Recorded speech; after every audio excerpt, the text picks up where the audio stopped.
Alors bonjour à tous et bienvenue dans cette nouvelle vidéo. Aujourd'hui nous allons répondre à la question: est-ce que le faux self peut nous empêcher d'avancer dans nos projets? Donc en réalité le faux self c'est quoi? C'est le fait de ne pas être soi-même, que ça ne soit pas fluide, de se protéger de quelque chose. Et justement, je vais vous poser la question, est-ce que vous êtes dans une situation où vous êtes en train de vous protéger? De quoi est-ce que vous êtes en train de vous protéger est essentiel pour comprendre dans quelle situation vous êtes, et c'est essentiel aussi pour savoir pourquoi vous avez mis en place ce faux self. Et donc il faut savoir aussi que le faux self c'est donc une image qui n'est pas soi. Est-ce que vous fonctionnez comme ça habituellement? Est-ce que c'est devenu une habitude? Au contraire, est-ce que ça ne l'est pas ou ça ne l'est plus? Et à ce moment-là, vous avez remis en place ce faux self-là. Donc en fait, vous avez besoin de vous protéger. Généralement, on peut se dire que la situation dans laquelle on se trouve pourrait être dangereuse. Et donc il faut regarder, est-ce que c'est réel ou est-ce que c'est imaginaire? Je vais expliquer bien entendu. Donc ça veut dire que quand on a vécu un traumatisme, on a vécu une situation similaire dans laquelle on a été agressé, ou on était par exemple en groupe, eh bien il se pourrait que quand on est en groupe, on utilise ce faux self pour se protéger, pour éviter justement à nouveau d'être harcelé par exemple. Donc ce qui peut se passer, c'est que c'est une situation qui ressemble à quelque chose que vous avez vécu. Et c'est pour ça que vous mettez en place votre faux self. Est-ce que ça peut vous bloquer, vous empêcher d'avancer? Bien entendu que oui, puisque quand on n'est pas en train d'identifier que la situation ressemble à quelque chose qu'on a vécu et que c'est pour ça qu'on réagit comme ça, on n'est pas en train d'adopter un nouveau comportement.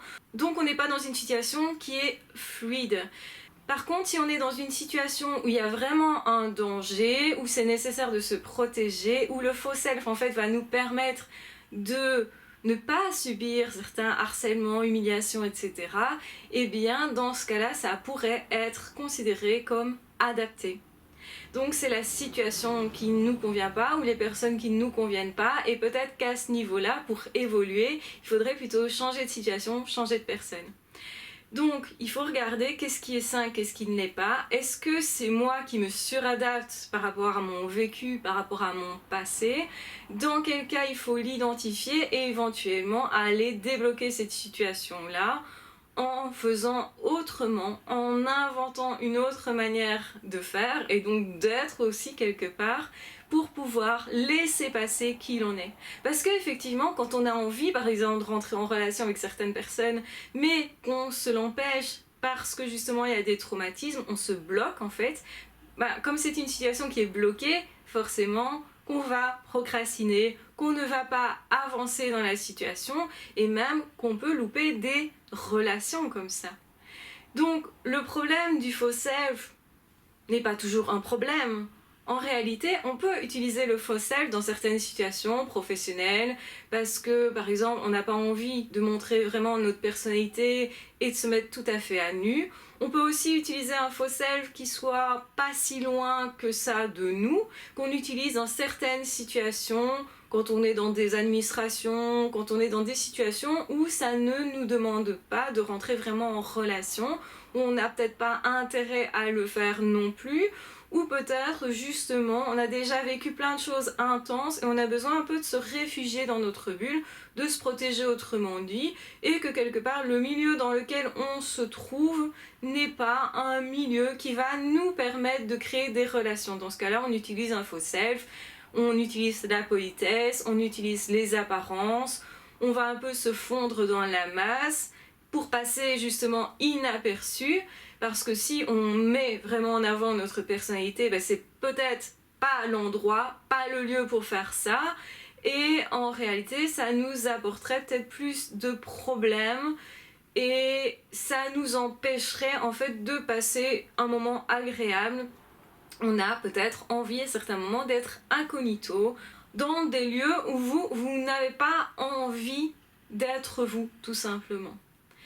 Par contre, quand vous avez envie d'amener qui vous êtes dans des relations, etc., par exemple en couple, et que vous n'arrivez pas à être vous-même, il faudrait se poser la question, est-ce que j'ai vécu des choses difficiles dans le passé et dans quel cas effectivement alors je me bloque. Et ça vient de moi, de mon passé, mais ça peut se défaire aussi. Donc ça, c'est intéressant alors de travailler peut-être avec un thérapeute, d'aller voir quelqu'un qui est qualifié en la matière pour progresser au niveau psychologique, donc quelqu'un qui a un diplôme à ce niveau-là. Ou alors, effectivement, ça vient de la situation ou de la personne. Soit je suis dans une situation où je me sens observée par d'autres personnes, et dans ce cas-là, je ne sais pas être moi avec la personne en question, ou bien c'est la personne en question qui pose problème. Ça peut être une personne toxique, je ne l'ai pas encore identifiée. Le propre des relations toxiques, c'est que quand on est dedans, on ne s'en aperçoit pas vraiment, on s'habitue très vite en fait. Et donc du coup, on va se dire, mais comment effectivement je peux me bloquer à ce point-là alors que c'est pas mon habitude?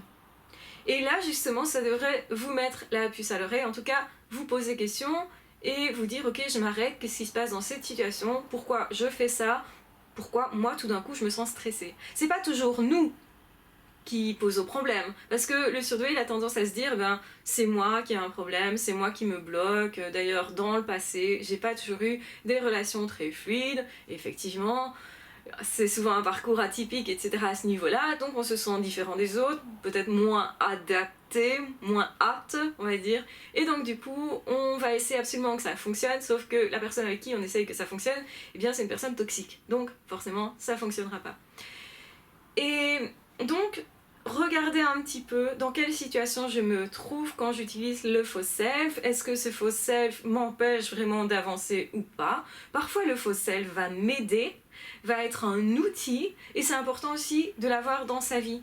C'est-à-dire que si on l'utilise consciemment en se disant ok, là j'ai envie de passer inaperçu, je vais mettre mon masque de gentil, de personnes non révoltées, de personnes souriantes ou que sais-je d'autre, bien comme ça je vais me fondre dans la masse, je vais passer incognito, ça va bien se passer et au fond c'est mon but. Donc se poser la question quel est mon but, pourquoi je fais ça, dans quelle situation je me trouve, qu'est-ce qui est adapté et quel est le plus simple aussi pour moi, parce que peut-être que de faire ça, ça me protège et ça me demande peu d'énergie au final parce que j'ai l'habitude d'utiliser ce masque-là et que c'est facile pour moi.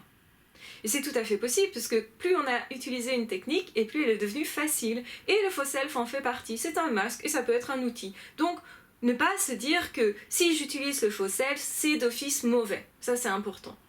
Par contre, effectivement, si ça m'empêche de progresser, que je vois qu'effectivement il se passe quelque chose dans cette situation-là qui me met à mal, qui me fait souffrir, il y a quelque chose qui me titille, etc., eh bien, se poser la question, est-ce que j'ai envie d'enlever ce masque-là, mais quelque part j'ai peur, parce qu'à ce moment-là, je rencontre mes peurs aussi, puisque me mettre à nu, c'est aussi donner à l'autre, peut-être, un pouvoir, et c'est utopique parce qu'en fait l'autre n'a pas tant de pouvoir que ça, c'est celui que vous lui donnez justement.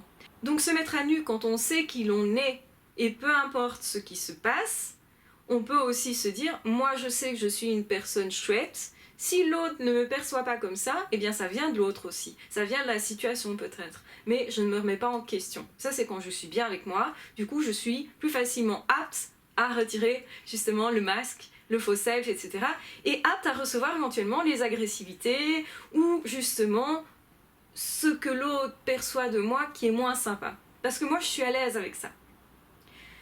Et donc, effectivement, plus vous allez être à l'aise avec vous, en confiance en vous, plus vous allez vous apprécier, vous aimer, vous valoriser d'une certaine façon, et je parle de ça au niveau intérieur, c'est pas crier sur tous les toits, je suis formidable, etc. Non, c'est plus, voilà, je m'apprécie, j'aime qui je suis, je sais que je suis une personne positive, je sais que je suis plutôt une personne enthousiaste, je sais que, en gros, je suis une personne humaine, etc. Donc si quelqu'un dit des choses contraires à ça, je vais plutôt me poser la question, tiens, cette personne, pourquoi elle dit ça ? Qu'est-ce que ça dit d'elle? Plutôt que de me dire, tiens, sûrement c'est que je suis pas humaine, ou sûrement c'est que je manque de gentillesse, ou sûrement c'est que j'ai un problème moi, je vais me dire, tiens, pourquoi cette personne, elle projette sur moi quelque chose?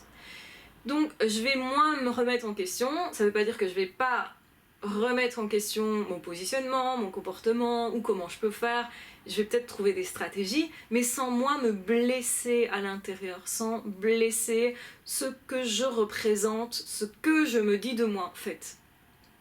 Donc, quelque part, eh bien, enlever le masque, certes, demande du courage, mais demande aussi de la confiance en soi.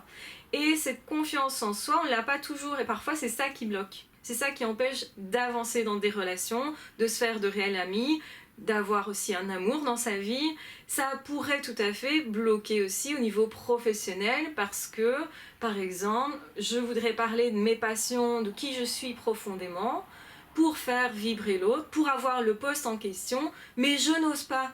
Je n'ose pas parce que j'ai peur d'être mal reçue. Ça veut dire j'ai eu une expérience négative à ce niveau-là et j'ai peur que ça se reproduise. Ou parce que justement, je n'ose pas être pleinement moi parce que je ne m'assume pas dans mes passions. J'ai l'impression d'être arrogant peut-être, ou j'ai l'impression que je vais être jugée par rapport à ça. Et si j'ai peur d'être jugée par rapport à quelque chose chez moi, c'est que cette caractéristique-là, je ne l'accepte pas pleinement chez moi. C'est que si on me juge à ce niveau-là et que ça me blesse, puisque ça me blesse, c'est qu'il y a un point sensible derrière, sinon ça ne me blesserait même pas. On pourrait me dire tu es arrogante, et moi je sais pertinemment que non, que je parle juste de ma passion. Qu'est-ce que je vais faire si on me dit ça? Eh bien je vais montrer à la personne, mais non c'est pas de l'arrogance, c'est de la passion. C'est parce que je veux vraiment ce poste. C'est parce que je sens que c'est aligné avec moi. Je sens que je peux apporter beaucoup là-dedans. Donc voilà pourquoi je parle de cette façon-là, de tout ce que je sais faire par exemple. Parce que c'est pour vous montrer à quel point c'est en accord avec moi. Et la personne là va être impressionnée par votre discours. Parce que généralement justement quand on vous critique et que quelqu'un vous dit tu es arrogant, l'autre ne répond rien, est interloqué ou essaye justement d'éviter de se montrer arrogant. Donc va se justifier derrière. Donc ce qui se passe ici, c'est que vous montrez que vous avez confiance en vous. Et dans des entretiens d'embauche, il y a plein de personnes qui font ça, c'est vous tester. Et vous n'avez pas nécessairement en tête que la personne, elle est là pour vous tester. Cette personne va regarder, est-ce que cette personne est fiable? Est-ce que cette personne, elle sait où elle va? Est-ce que vraiment ce poste est pour elle? Donc si cette personne m'affirme derrière alors que je viens de la critiquer, que oui c'est pour elle, que non c'est pas de l'arrogance, que oui elle le veut absolument, parce que, et voilà tout ce qu'elle peut faire, et qu'elle n'est pas déroutée dans ses compétences, ça veut dire que c'est quelqu'un qui va garder le cap face à des clients mécontents, face à des difficultés dans le travail, c'est quelqu'un de fiable. Et c'est peut-être ce que la personne est en train de tester chez vous. Et ça on n'y pense pas. Mais c'est certain que quand on se présente à un entretien d'embauche, on aura tendance à avoir un faux self, à vouloir présenter le meilleur. Quand on veut séduire quelqu'un, est-ce qu'on ne met pas un masque justement pour être le plus plaisant possible à nos yeux à nous, en fonction de nos critères? Pourquoi? Pour essayer d'attirer la personne, de se dire allez viens, j'ai vraiment envie de te connaître et tout ça, donc j'ai envie du coup de te séduire. Donc effectivement, il y a un jeu qui est faux. Et les surdoués détestent le faux généralement, et le sentent, donc ressentent beaucoup plus fort ce qui est faux. C'est aussi l'hypersensibilité qui fait ça, et aussi l'intelligence, parce qu'il y a des signes extérieurs qui montrent ça, donc qu'on sait détecter. Et donc ce qui se passe, c'est que quand on met le faux self en place, on aura tendance à se juger soi, surtout si on n'aime pas le faux, surtout si on ne comprend pas que dans certaines situations, c'est inévitable, on a un peu du faux self et c'est comme ça pour tout le monde. Et quand on veut séduire par exemple, on va pas montrer directement nos défauts, ce qui est un peu logique en fait. Mais c'est vrai que les défauts ils sont là et que plus on va les assumer et plus la personne va les percevoir et moins on va les cacher justement, ce qui montre qu'on est à l'aise avec. Et en fait pour faire ça, c'est tout un travail, un chemin intérieur. Et donc justement, j'avais réalisé une formation sur la confiance en soi pour les zèbres. Et ça peut vous permettre d'être plus à l'aise avec le fait d'utiliser ou non votre faux self, de vous montrer plus facilement à nu, en fait, face à certaines personnes que vous aurez sélectionnées, donc pas face à n'importe qui non plus, mais en réalité, avoir confiance en soi, c'est aussi, par rapport à soi, s'estimer, s'aimer sincèrement, trouver que oui, on a des défauts, on en a tous, mais que c'est pas grave et que en fait ce ne sont que des caractéristiques et à certains moments ça peut être à notre avantage ou à l'avantage de la situation ou de la personne d'ailleurs, et à d'autres moments ça peut être des inconvénients dans la relation ou dans une situation ou dans un poste, etc.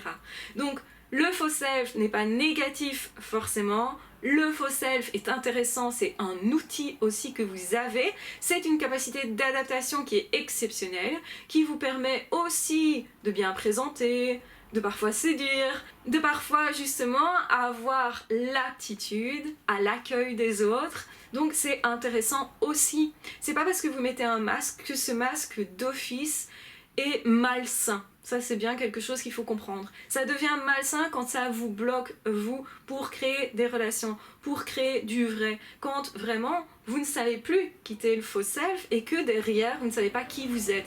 Parce que derrière vous ne vous êtes pas construit ou pas questionné à ce niveau-là. Généralement les surveillants se questionnent beaucoup et vont justement se poser les questions qui je suis et qui je veux être. Parce que c'est aussi une décision que l'on prend d'être qui l'on veut. Ça se transforme et on va devenir qui l'on souhaite devenir ou qui l'on souhaite rencontrer. En fait, généralement, quand on souhaite rencontrer des personnes qui sont à l'aise avec eux-mêmes, eh bien, on va devoir devenir davantage à l'aise avec soi-même. Vous allez rencontrer plus facilement des personnes qui sont plus ou moins dans le même état d'esprit que vous, qui fonctionnent plus ou moins comme vous, en tout cas ça va les attirer beaucoup plus. Donc si vous voulez quelque chose dans la vie, travaillez sur vous, sur votre propre transformation, c'est déjà un point de départ, tout en sachant que ça ne fait pas tout, puisqu'il y a plusieurs vecteurs qui rentrent en ligne de compte, mais effectivement, savoir être soi, c'est important, et ça se travaille, c'est un chemin. Ça ne se fait pas du jour au lendemain. Il ne faut pas retirer son masque du jour au lendemain dans une situation où on se sent en danger. Ce serait pas une bonne idée de se forcer à ce niveau-là,